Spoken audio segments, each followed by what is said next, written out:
I've got to say it feels very strange. I've been back many times as a player playing against Bristol City and managing against Bristol City, but today without the emotion of being a manager or a player, it's nice to come back and see some old familiar faces and come to the ground, which has changed a lot since I used to sweep it as an apprentice, because we did used to sweep it, by the way.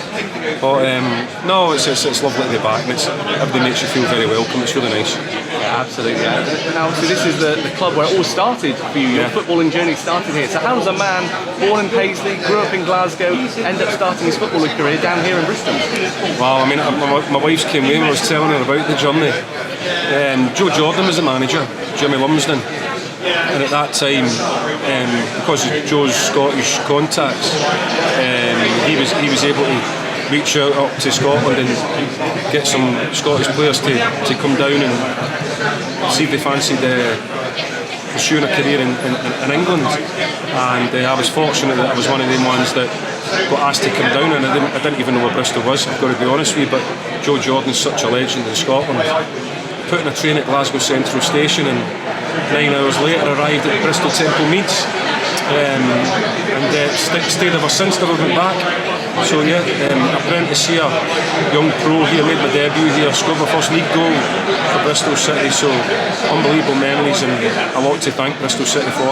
Yeah, I suppose because it started here, was Bristol City the grounding area really for you to go on and have such a successful career on the pitch and off the pitch? Oh, without a doubt. A lot of the things that I did when I managed was because of what happened here, the way that with Joe, I still call him Gaffer now, but the way that Gaffer, Joe Jordan, looked after us was fantastic, and the way that he had us disciplined and all the rest of it and organised, I took with me into my managerial and coaching career, and all through my playing career as well. I can still hear his voice in my head.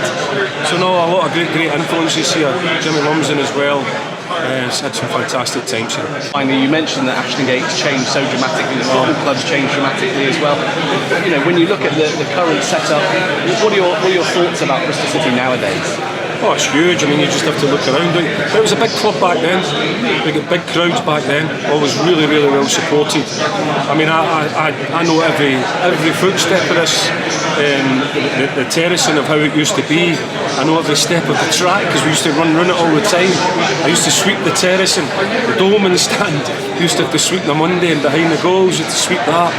So I know it very, very well. So I have really, really fond memories of it, and a lot of good friends here. And, it's terrific to come back, but I'm so pleased that it's grown again, and it's grown to where it is now. It looks fantastic and well deserved. It's fitting for a fantastic football club.